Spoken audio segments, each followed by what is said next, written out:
ਸਤਿ ਸ਼੍ਰੀ ਅਕਾਲ। ਤੁਸੀਂ ਜੁੜੇ ਹੋਏ ਹੋ ਪੰਜਾਬੀ ਰੇਡੀਓ ਯੂਐਸਏ ਦੇ ਨਾਲ ਤੇ ਮੈਂ ਹਾਂ ਪ੍ਰਵੀਨ ਸ਼ਰਮਾ ਲੈ ਕੇ ਹਾਜ਼ਰ ਹਾਂ ਪ੍ਰੋਗਰਾਮ ਅਪਡੇਟ ਕੈਨੇਡਾ ਪ੍ਰੋਗਰਾਮ ਦੇ ਵਿੱਚ ਗੱਲਬਾਤ ਕਰਾਂਗੇ ਕੈਨੇਡਾ ਦੇ ਵਿੱਚ ਵਾਪਰੀਆਂ ਕੁਝ ਅਹਿਮ ਤੇ ਕੁਝ ਵੱਡੀਆਂ ਖਬਰਾਂ ਬਾਰੇ, ਘਟਨਾਵਾਂ ਬਾਰੇ। ਪਰ ਉਸ ਤੋਂ ਪਹਿਲਾਂ ਧੰਨਵਾਦ ਕਰਦੇ ਚੱਲੀਏ ਸਪਾਂਸਰਸ ਦਾ, ਜਿਹੜੇ ਜ਼ਰੀਆ ਬਣਦੇ ਨੇ ਇਹਨਾਂ ਪ੍ਰੋਗਰਾਮਾਂ ਨੂੰ ਤੁਹਾਡੇ ਤੱਕ ਪਹੁੰਚਾਉਣ ਦੇ ਲਈ। ਖਾਲਸਾ ਇੰਸ਼ੋਰੈਂਸ ਏਜੰਸੀ ਵਾਲੇ, ਜਿਨ੍ਹਾਂ ਤੋਂ ਤੁਸੀਂ ਹਰ ਤਰੀਕੇ ਦੀ ਇੰਸ਼ੋਰੈਂਸ ਲੈ ਸਕਦੇ ਹੋ। ਇੰਸ਼ੋਰੈਂਸ ਬਾਰੇ ਪਤਾ ਕਰਨ ਦੇ ਲਈ ਇਹਨਾਂ ਦਾ ਨੰਬਰ ਹੈ 460 272 2500। ਟਰਕੀਆਨਾ ਇਮੀਗ੍ਰੇਸ਼ਨ ਲਾ ਫਰਮ ਵਾਲੇ, ਜੇ ਟਰਕੀਆਨਾ ਅਟਾਰਨੀ ਟਰਕੀਆਨਾ ਦੇ ਨਾਲ ਤੁਸੀਂ ਯੂਐਸ ਇਮੀਗ੍ਰੇਸ਼ਨ ਬਾਬਤ ਤੁਹਾਡਾ ਕੋਈ ਸਵਾਲ ਹੈ, ਕੋਈ ਸਲਾਹ ਕਰਨੀ ਹੈ ਤਾਂ ਇਹਨਾਂ ਦੇ ਨਾਲ 415 909 0503 ਤੇ ਗੱਲ ਕੀਤੀ ਜਾ ਸਕਦੀ ਹੈ। ਤੇ ਬਿਸਲਾ ਫੈਮਿਲੀ ਫ੍ਰੈਜ਼ਨੋ ਤੋਂ। ਕੈਨੇਡਾ ਦੇ ਵਿੱਚ ਵਾਪਰੀਆਂ ਅਹਿਮ ਤੇ ਵੱਡੀਆਂ ਘਟਨਾਵਾਂ ਦੀ ਜੇਕਰ ਸ਼ੁਰੂਆਤ ਕਰੀਏ ਤਾਂ ਪਿਛਲੇ ਮਹੀਨੇ ਦੇ ਵਿੱਚ ਕੈਨੇਡਾ ਦੇ ਵਿੱਚ ਹਰਿੰਦਰ ਕੌਰ ਦਾ ਜਿਹੜਾ ਕਤਲ ਹੋਇਆ ਸੀ, ਉਸ ਮਾਮਲੇ ਦੇ ਵਿੱਚ ਇੱਕ ਅਪਡੇਟ ਜਿਹੜੀ ਆ ਉਹ ਇਹ ਆ ਰਹੀ ਹੈ ਕਿ ਹੁਣ ਸਰੀ ਦੇ ਰਹਿਣ ਵਾਲੇ ਨਵਿੰਦਰ ਸਿੰਘ ਗਿੱਲ ਦੀ ਜਾਇਦਾਦ ਅਰਜ਼ੀ ਤੌਰ ਤੇ ਜ਼ਬਤ ਕਰਨ ਦੀ ਮੰਗ ਕਰਦੀ ਹੈ। ਅਰਜ਼ੀ ਇੱਕ ਅਦਾਲਤ ਦੇ ਵਿੱਚ ਦਾਇਰ ਕੀਤੀ ਗਈ ਹੈ। ਕਾਨੂੰਨੀ ਚਾਰਾਜੋਈ ਕਰਨ ਤੋਂ ਸਮਰਥ ਲੋਕਾਂ ਦੇ ਹੱਕ ਦੇ ਵਿੱਚ ਕੰਮ ਕਰਨ ਵਾਲੀ ਜਥੇਬੰਦੀ public guardian and trustee of BC ਵੱਲੋਂ ਸੁਪਰੀਮ ਕੋਰਟ ਦੇ ਵਿੱਚ ਦਾਇਰ ਅਰਜ਼ੀ ਦੇ ਵਿੱਚ ਕਿਹਾ ਗਿਆ ਹੈ ਕਿ 3 ਬੱਚਿਆਂ ਦੇ ਭਵਿੱਖ ਦੇ ਲਈ ਅਜਿਹਾ ਕਰਨਾ ਲਾਜ਼ਮੀ ਹੈ। ਦੱਸਣਾ ਬਣਦਾ ਹੈ ਕਿ ਨਵਿੰਦਰ ਸਿੰਘ ਗਿੱਲ ਦੇ ਉੱਤੇ ਉਸ ਦੀ ਹੀ ਪਤਨੀ ਨੂੰ ਕਤਲ ਕਰਨ ਦਾ ਦੋਸ਼ ਹੈ, ਜਿਸ ਦਾ ਨਾਮ ਹਰਿੰਦਰ ਕੌਰ ਗਿੱਲ ਦੱਸਿਆ ਗਿਆ ਤੇ ਉਹਨੂੰ ਪਿਛਲੇ ਮਹੀਨੇ ਦੇ ਵਿੱਚ ਜਿਹੜਾ ਉਹ ਕਤਲ ਕਰ ਦਿੱਤਾ ਗਿਆ ਸੀਗਾ। ਤੇ ਉਸ ਮਾਮਲੇ ਦੇ ਵਿੱਚ ਫਿਰ ਬਾਅਦ ਦੇ ਵਿੱਚ ਨਵਿੰਦਰ ਸਿੰਘ ਗਿੱਲ ਨੂੰ ਅਰੈਸਟ ਕੀਤਾ ਗਿਆ ਸੀ। ਹੁਣ ਇੱਕ ਜਥੇਬੰਦੀ ਬੱਚਿਆਂ ਦੇ ਹੱਕ ਦੇ ਵਿੱਚ ਅੱਗੇ ਆਈ ਹੈ ਤੇ ਉਹਨਾਂ ਦਾ ਇਹ ਦਾਅਵਾ ਹੈ ਕਿ ਬੱਚਿਆਂ ਦੇ ਭਵਿੱਖ ਦੇ ਲਈ ਇਹ ਕਰਨਾ ਲਾਜ਼ਮੀ ਹੈ। ਸੋ ਇਸ ਮਾਮਲੇ ਨੂੰ ਲੈ ਕੇ ਜਦੋਂ ਇਹ ਘਟਨਾ ਵਾਪਰੀ ਸੀ ਤਾਂ ਉਸ ਤੋਂ ਬਾਅਦ ਲਗਾਤਾਰ ਇਸ ਮਾਮਲੇ ਉੱਤੇ ਜਿਹੜੀ ਹੈ ਪੰਜਾਬੀ ਭਾਈਚਾਰੇ ਦੀ ਨਜ਼ਰ ਸੀਗੀ। ਹਰਪ੍ਰੀਤ ਕੌਰ ਗਿੱਲ ਨੂੰ ਸਟੈਬ ਕਰ ਦਿੱਤਾ ਗਿਆ ਸੀਗਾ।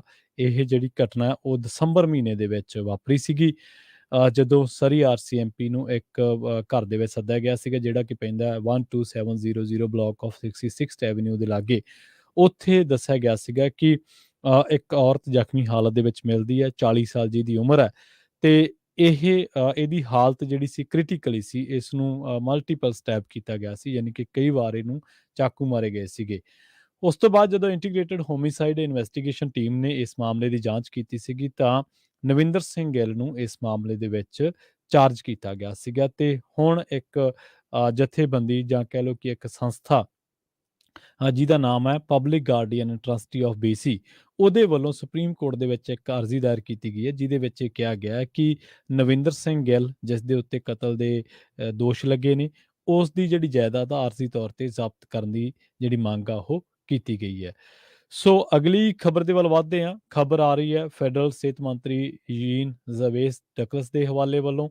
ਉਹਨਾਂ ਵੱਲੋਂ ਪ੍ਰੋਵਿੰਸਾਂ ਨੂੰ ਇਹ ਲਿਖ ਕੇ ਪੁੱਛਿਆ ਜਾਵੇਗਾ ਕਿ ਕੀ ਪ੍ਰਧਾਨ ਮੰਤਰੀ ਜਸਟਿਨ ਟਰੂਡੋ ਵੱਲੋਂ ਪੇਸ਼ ਕੀਤੀ ਗਈ ਨਵੀਂ ਹੈਲਥ ਕੇਅਰ ਫੰਡਿੰਗ ਡੀਲ ਉਹਨਾਂ ਨੂੰ ਮਨਜ਼ੂਰ ਹੈ। ਇਸੇ ਦੌਰਾਨ ਡਕਲਸ ਤੇ ਮੈਂਟਲ ਹੈਲਥ ਐਂਡ ਐਡਿਕਸ਼ਨ ਮੰਤਰੀ ਕੈਰੋਲਿਨ ਬੈਨਟ ਵੱਲੋਂ ਪ੍ਰੋਵਿੰਸ਼ੀਅਲ ਸਿਹਤ ਮੰਤਰੀਆਂ ਤੋਂ ਇਸ ਮਾਮਲੇ ਦੇ ਵਿੱਚ ਉਹਨਾਂ ਦੀ ਸਥਿਤੀ ਸਪਸ਼ਟ ਕਰਨ ਦੇ ਲਈ ਆਖਿਆ ਜਾਵੇਗਾ। ਜ਼ਿਕਰਯੋਗ ਹੈ ਕਿ ਪ੍ਰਧਾਨ ਮੰਤਰੀ ਅਤੇ ਪ੍ਰੀਮੀਅਰਸ ਵੱਲੋਂ ਮੰਗਲਵਾਰ ਨੂੰ ਓਟਵਾ ਦੇ ਵਿੱਚ ਮੁਲਾਕਾਤ ਕੀਤੀ ਗਈ ਸੀ, ਜਿੱਥੇ ਟਰੂਡੋ ਨੇ ਆਉਣ ਵਾਲੇ 10 ਸਾਲਾਂ ਦੇ ਵਿੱਚ ਪ੍ਰੋਵਿੰਸਾਂ ਨੂੰ $196 ਬਿਲੀਅਨ ਫੰਡਾਂ ਦੇ ਰੂਪ ਦੇ ਵਿੱਚ ਦੇਣ ਦੀ ਪੇਸ਼ਕਸ਼ ਕੀਤੀ ਸੀ। ਪਰ ਇਹ ਪ੍ਰਸਤਾਵ ਪ੍ਰੋਵਿੰਸਾਂ ਵੱਲੋਂ ਕੀਤੀ ਗਈ ਮੰਗ ਤੋਂ ਕਾਫੀ ਘੱਟ ਹੈ। ਪ੍ਰੋਵਿੰਸ ਚਾਹੁੰਦੇ ਨੇ ਕਿ ਫੈਡਰਲ ਸਰਕਾਰ ਉਹਨਾਂ ਨੂੰ ਫੰਡਾਂ ਦੇ ਰੂਪ ਦੇ ਵਿੱਚ ਵੱਧ ਹਿੱਸੇਦਾਰੀ ਪਾਵੇ। ਬਹੁਤੇ ਪ੍ਰੀਮੀਅਰਸ ਵੱਲੋਂ ਇਸ ਪੇਸ਼ਕਸ਼ ਉੱਤੇ ਨਿਰਾਸ਼ਾ ਪ੍ਰਗਟਾਈ ਗਈ ਹੈ, ਪਰ ਇਹ ਵੀ ਮੰਨਿਆ ਜਾ ਰਿਹਾ ਕਿ ਪ੍ਰੋਵਿੰਸ ਇਸ ਪੇਸ਼ਕਸ਼ ਨੂੰ ਸਵੀਕਾਰ ਕਰ ਲੈਣਗੇ, ਕਿਉਂਕਿ ਉਹ ਨਵੇਂ ਪੈਸੇ ਨੂੰ ਇਨਕਾਰ ਨਹੀਂ ਕਰਨਾ ਚਾਹੁੰਦੇ। ਮੈਨੀਟੋਬਾ ਦੀ ਪ੍ਰੀਮੀਅਰ ਹੈਦਰ ਸਟੀਫਨਸਨ ਨੇ ਦੱਸਿਆ ਕਿ ਅਗਲੇ ਕੁਝ ਦਿਨਾਂ ਦੇ ਵਿੱਚ ਪ੍ਰੀਮੀਅਰ ਆਪਣੇ ਪੱਧਰ ਉੱਤੇ ਮੁਲਾਕਾਤ ਕਰਕੇ ਇਸ ਉੱਤੇ ਵਿਚਾਰ ਕਰਨਗੇ। ਅਗਲੀ ਖਬਰ ਦੇ ਵੱਲ ਵਧੀਏ। ਪੀਲ ਪੁਲਿਸ ਇਸ ਵੇਲੇ ਭਾਲ ਕਰ ਰਹੀ ਹੈ ਬਰੈਂਪਟਨ ਦੇ ਵਿੱਚ ਇੱਕ ਗੋਲੀਬਾਰੀ ਦੀ ਘਟਨਾ ਵਾਪਰੀ ਸੀ, ਜਿਸ ਦੇ ਵਿੱਚ ਹੁਣ ਪੀਲ ਪੁਲਿਸ ਨੂੰ ਇਸ ਗੋਲੀਬਾਰੀ ਦੇ ਵਿੱਚ ਜਾਂ ਗੋਲੀਆਂ ਚੱਲਣ ਦੀ ਜਿਹੜੀ ਵਾਰਦਾਤ ਵਾਪਰੀ ਸੀ, ਸ਼ੱਕੀ ਨੌਜਵਾਨ ਦੀ ਭਾਲ ਹੈ। ਪਤਾ ਲੱਗਾ ਕਿ ਇਸ ਗੋਲੀਆਂ ਚੱਲਣ ਦੀ ਵਾਰਦਾਤ ਦੇ ਵਿੱਚ ਇੱਕ ਨੌਜਵਾਨ ਜਿਹੜਾ ਸੀਰੀਅਸ ਇੰਜਰਡ ਹੋ ਗਿਆ ਸੀ। ਪੁਲਿਸ ਹੁਣ ਇਸ ਮਾਮਲੇ ਦੇ ਵਿੱਚ ਇੱਕ ਨੌਜਵਾਨ ਦੀ ਭਾਲ ਕਰ ਰਹੀ ਹੈ, ਜਿਹੜਾ ਕਿ ਇਸ ਵੇਲੇ 18 ਸਾਲ ਦਾ ਦੱਸਿਆ ਗਿਆ ਤੇ ਉਹਦੀ ਜਿਹੜੀ ਪਛਾਣ ਕੀਤੀ ਗਈ ਹੈ ਉਹ ਮੋਸ਼ੇ ਸੈਮੂਅਲ, ਤੇ ਉਹਦੇ ਉੱਤੇ ਚਾਰਜ ਲੱਗੇ ਨੇ ਅਟੈਂਪਟਿੰਗ ਮਰਡਰ ਦੇ। ਤੇ ਪੁਲਿਸ ਨੂੰ ਇਹ ਘਟਨਾ ਜਿਹੜੀ ਵਾਪਰੀ ਹੈ ਇਹ ਸੱਦਿਆ ਗਿਆ ਸੀ ਪੁਲਿਸ ਨੂੰ ਜਿਹੜੀ ਬ੍ਰਾਮਿਲਾ ਰੋਡ ਹੈ ਉੱਥੇ ਬੋਰਬਨ ਡਰਾਈਵ ਦੇ ਉੱਤੇ ਜਦੋਂ ਇਹ ਘਟਨਾ ਇੱਕ ਨੌਜਵਾਨ ਨੂੰ ਜ਼ਖਮੀ ਹਾਲਤ ਦੇ ਵਿੱਚ ਲਿਜਾਇਆ ਗਿਆ ਸੀ ਹਸਪੀਟਲ ਮਾਫ਼ ਕਰਨਾ, ਤਾਂ ਮੋਸ਼ੇ ਸੈਮੂਅਲ ਨੂੰ ਹੁਣ ਉਹਦੇ ਉੱਤੇ ਦੋਸ਼ ਲੱਗੇ ਨੇ ਅਟੈਂਪਟਿੰਗ ਮਰਡਰ ਦੇ, ਤੇ ਉਹਦੀ ਭਾਲ ਜਿਹੜੀ ਹੈ ਪੁਲਿਸ ਵੱਲੋਂ ਕੀਤੀ ਜਾ ਰਹੀ ਹੈ। ਕੈਨੇਡਾ ਦੇ ਵਿੱਚ ਇੱਕ ਤੇਜ਼ ਰਫ਼ਤਾਰ ਬੱਸ ਮੌਂਟਰੀਅਲ ਦੇ ਡੇ ਕੇਅਰ ਸੈਂਟਰ ਦੇ ਵਿੱਚ ਜਾ ਵੱਜੀ ਸੀ, ਜਿਸ ਨੇ ਕਈ ਬੱਚੇ ਦਰੜ ਦਿੱਤੇ ਸਨ। ਇਸੇ ਦੌਰਾਨ ਚੀਖ-ਚਿਹਾੜਾ ਮਚ ਗਿਆ ਸੀ। ਇਸ ਘਟਨਾ ਦੇ ਵਿੱਚ ਮੰਦਭਾਗੀ ਗੱਲ ਇਹ ਹੈ ਕਿ 2 ਬੱਚਿਆਂ ਦੀ ਜਾਨ ਚਲੀ ਗਈ ਹੈ, 6 ਤੋਂ ਵੱਧ ਜ਼ਖਮੀ ਦੱਸੇ ਗਏ ਨੇ। ਉਧਰ ਇਹ ਖਬਰ ਮਿਲਦੇ ਹੀ ਬੱਚਿਆਂ ਦੇ ਮਾਪਿਆਂ ਨੂੰ ਭਾਜੜਾਂ ਪੈ ਗਈਆਂ, ਜੋ ਆਪਣੇ ਜਿਗਰ ਦੇ ਟੁਕੜਿਆਂ ਲਈ ਦੁਆਵਾਂ ਮੰਗਦੇ ਹੋਏ ਉੱਥੇ ਪਹੁੰਚੇ ਸਨ। ਹੁਣ ਪਤਾ ਲੱਗ ਰਿਹਾ ਕਿ ਸਾਰੀ ਕਮਿਊਨਿਟੀ ਦੇ ਵਿੱਚ ਸੋਗ ਦਾ ਪਸਾਰਾ ਹੈ, ਤੇ ਐਂਡਰੀ ਬਿਊਡਿਨ ਜਿਹੜੇ ਕਿ ਫਾਦਰ ਨੇ 2 ਸਾਲਾ ਬੁਆਏ ਦੇ, ਜਿਹੜਾ ਕਿ ਇਸ ਹਾਦਸੇ ਦੇ ਵਿੱਚ ਮਾਰਿਆ ਗਿਆ।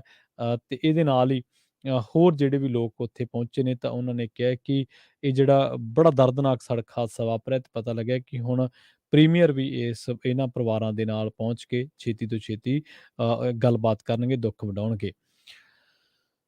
ਗੱਲਬਾਤ ਕਰਦੇ ਹਾਂ ਔਰ ਓਂਟਾਰੀਓ ਦੀ ਵਿਧਾਨ ਸਭਾ ਦੀ ਇਮਾਰਤ ਦੀ। ਪਤਾ ਲੱਗਿਆ ਕਿ ਵਿਧਾਨ ਸਭਾ ਦੀ ਇਮਾਰਤ 130 ਸਾਲ ਪੁਰਾਣੀ ਹੈ ਤੇ ਕਾਫੀ ਉਮਰ ਦਰਾਜ਼ ਹੋ ਚੁੱਕੀ ਹੈ, ਤੇ ਇਸ ਦਾ ਅੰਦਾਜ਼ਾ ਵੀ ਇਸ ਦੀ ਹਾਲਤ ਨੂੰ ਵੇਖ ਕੇ ਸਹਿਜੇ ਹੀ ਅੰਦਾਜ਼ ਲਾਇਆ ਜਾ ਸਕਦਾ ਹੈ। ਸਾਰੀ ਇਮਾਰਤ ਦੇ ਵਿੱਚ ਜਿਹੜੇ ਇਹਨਾਂ ਕੰਮਾਂ ਦੇ ਨਾਲ ਜੁੜੇ ਹੋਏ ਨੇ ਇੰਜੀਨੀਅਰ, ਉਹਨਾਂ ਦਾ ਕਹਿਣਾ ਹੈ ਕਿ ਪੁਰਾਣੀਆਂ ਪਾਈਪਾਂ ਤੇ ਕਈ ਹੋਰ ਦਾ ਜਿਹੜਾ ਜਾਲ ਆ ਉਹ ਵਿਛਿਆ ਹੋਇਆ, ਕੇਬਲਸ ਪੁਰਾਣੀਆਂ ਹੋ ਚੁੱਕੀਆਂ ਨੇ, ਤੇ ਸਟੀਮ ਹੀਟਿੰਗ ਸਿਸਟਮ ਵੀ ਜਵਾਬ ਦੇਣ ਵਾਲਾ ਹੈ, ਤੇ ਫਾਇਰ ਸੇਫਟੀ ਸਿਸਟਮ ਨੂੰ ਵੀ ਅਪਗ੍ਰੇਡ ਕਰਨ ਦੀ ਲੋੜ ਹੈ। ਬੁਨਿਆਦੀ ਢਾਂਚੇ ਦੇ ਵਿੱਚ ਆਈਆਂ ਇਹਨਾਂ ਖਾਮੀਆਂ ਨੂੰ ਦੂਰ ਕਰਨ ਅਤੇ ਪੂਰੀ ਇਮਾਰਤ ਦੀ ਮੁਰੰਮਤ ਉੱਤੇ ਕਈ ਸਾਲ ਲੱਗ ਜਾਣਗੇ, ਤੇ ਇਸ ਦੇ ਮੱਦੇਨਜ਼ਰ ਸਾਰੇ ਸਰਕਾਰੀ ਤੰਤਰ ਨੂੰ ਘੱਟੋ-ਘੱਟ 8 ਸਾਲਾਂ ਦੇ ਲਈ ਕਿਤੇ ਹੋਰ ਸ਼ਿਫਟ ਕਰਨਾ ਪਊਗਾ। ਉਧਰ ਓਟਵਾ ਦੇ ਵਿੱਚ ਪਾਰਲੀਮੈਂਟ ਦੇ ਸੈਂਟਰ ਬਲਾਕ ਦੇ ਵਿੱਚ ਚੱਲ ਰਹੇ ਪ੍ਰੋਜੈਕਟ ਵਰਗਾ ਹੀ ਹੈ। ਇਸ ਦੇ ਲਈ ਓਂਟਾਰੀਓ ਦੀ ਲੈਜਿਸਲੇਟਿਵ ਕਮੇਟੀ ਦੇ ਮੈਂਬਰ ਓਟਵਾ ਜਾਣਗੇ ਅਤੇ ਉੱਥੋਂ ਦੇ ਅਧਿਕਾਰੀਆਂ ਦੇ ਨਾਲ ਇਸ ਸੰਬੰਧ ਦੇ ਵਿੱਚ ਗੱਲਬਾਤ ਕਰਨਗੇ ਤੇ ਜਾਣਕਾਰੀਆਂ ਇਕੱਠੀਆਂ ਕਰਕੇ ਲਿਆਉਣਗੇ।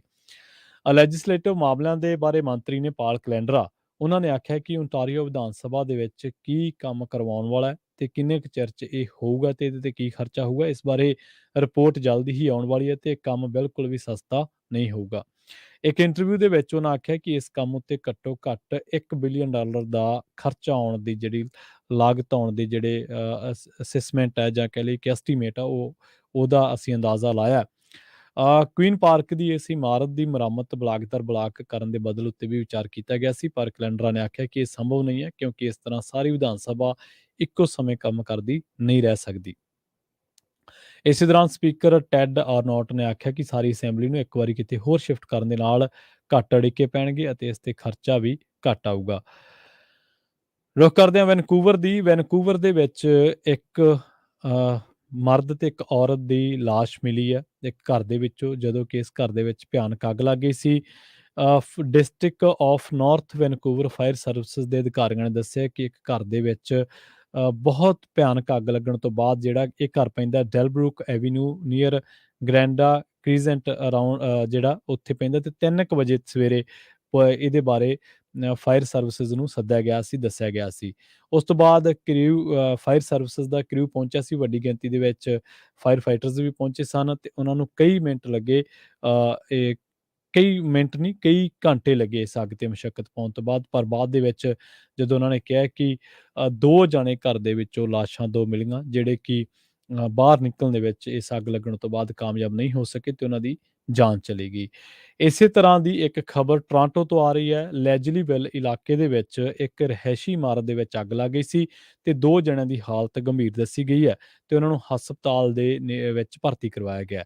ਪਤਾ ਲੱਗਿਆ ਕਿ ਲੋਗਨ ਐਵੀਨਿਊ ਦੇ ਨੇੜੇ 502 ਈਸਟਰਨ ਐਵੀਨਿਊ ਦੇ ਉੱਤੇ ਸਥਿਤ 4 ਮੰਜ਼ਲਾ ਇਮਾਰਤ ਦੇ ਵਿੱਚ ਅੱਗ ਲੱਗ ਜਾਣ ਤੋਂ ਬਾਅਦ ਫਾਇਰ ਫਾਈਟਰਸ ਨੂੰ ਸੱਦਿਆ ਗਿਆ ਸੀ। ਫਾਇਰ ਫਾਈਟਰਸ ਨੇ ਇਮਾਰਤ ਦੀ ਦੂਜੀ ਮੰਜ਼ਲ ਦੇ ਇੱਕ ਫਲੈਟ ਦੇ ਵਿੱਚੋਂ ਸੰਘਣਾ ਧੂੰਆਂ ਨਿਕਲਦਾ ਵੇਖਿਆ ਸੀ। ਉਹ ਦਰਵਾਜ਼ਾ ਤੋੜ ਕੇ ਅਪਾਰਟਮੈਂਟ ਦੇ ਵਿੱਚ ਦਾਖਲ ਹੋਏ ਅਤੇ ਫਿਰ ਅੱਗ ਤੇ ਕਾਬੂ ਪਾਉਣ ਦੇ ਵਿੱਚ ਕਾਮਯਾਬ ਰਹੇ। ਟੋਰਾਂਟੋ ਪੈਰਾਮੈਡਿਕਸ ਸਰਵਿਸਿਜ਼ ਨੇ ਦੱਸਿਆ ਕਿ ਉਹਨਾਂ ਵੱਲੋਂ ਧੂੰਆਂ ਚੜ੍ਹ ਜਾਣ ਕਰਕੇ 2 ਵਿਅਕਤੀਆਂ ਨੂੰ ਹਸਪਤਾਲ ਲਿਜਾਇਆ ਗਿਆ। ਦੋਨਾਂ ਦੀ ਹਾਲਤ ਕਾਫੀ ਨਾਜ਼ੁਕ ਸੀ।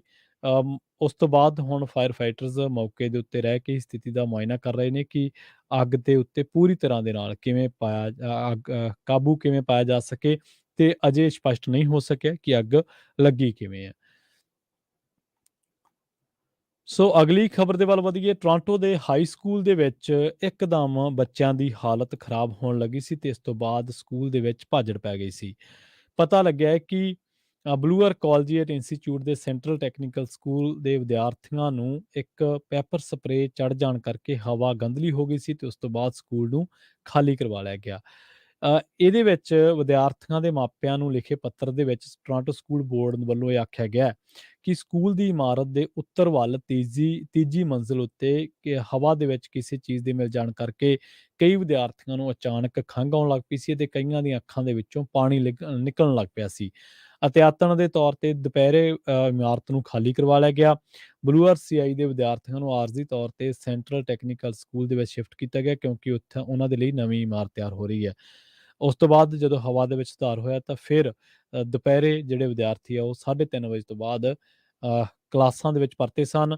TDSB ਨੇ ਦੱਸਿਆ ਕਿ ਅ, ਜਾਂਚ ਤੋਂ ਇਹ ਗੱਲ ਸਾਹਮਣੇ ਆਈ ਕਿ ਕਿਸੇ ਨੇ ਇਸ ਏਰੀਆ ਦੇ ਵਿੱਚ ਪੈਪਰ ਸਪਰੇਅ ਕਰ ਦਿੱਤਾ ਸੀ ਜਿਸ ਕਰਕੇ ਸਭ ਕੁਝ ਵਾਪਰਿਆ ਤੇ ਮਾਮਲੇ ਦੀ ਜਾਂਚ ਕੀਤੀ ਜਾ ਰਹੀ ਹੈ। ਇਸ ਦੇ ਨਾਲ ਹੀ ਪ੍ਰੋਗਰਾਮ ਅਪਡੇਟ ਕੈਨੇਡਾ ਨੂੰ ਆਪਾਂ ਇੱਥੇ ਹੀ ਸਮਾਪਤ ਕਰਾਂਗੇ। ਮੈਨੂੰ ਪ੍ਰਵੀਨ ਸ਼ਰਮਾ ਨੇ ਦਿਓ ਇਜਾਜ਼ਤ। ਜੁੜੇ ਰਹੋ ਪੰਜਾਬੀ ਰੇਡੀਓ USA ਦੇ ਨਾਲ ਤੇ ਆਖਿਰ ਦੇ ਵਿੱਚ ਇੱਕ ਵਾਰ ਫਿਰ ਤੋਂ ਤੁਹਾਨੂੰ ਸਭ ਨੂੰ ਪਿਆਰ ਸਤਿਕਾਰ ਸਹਿਤ ਸਤਿ ਸ਼੍ਰੀ ਅਕਾਲ।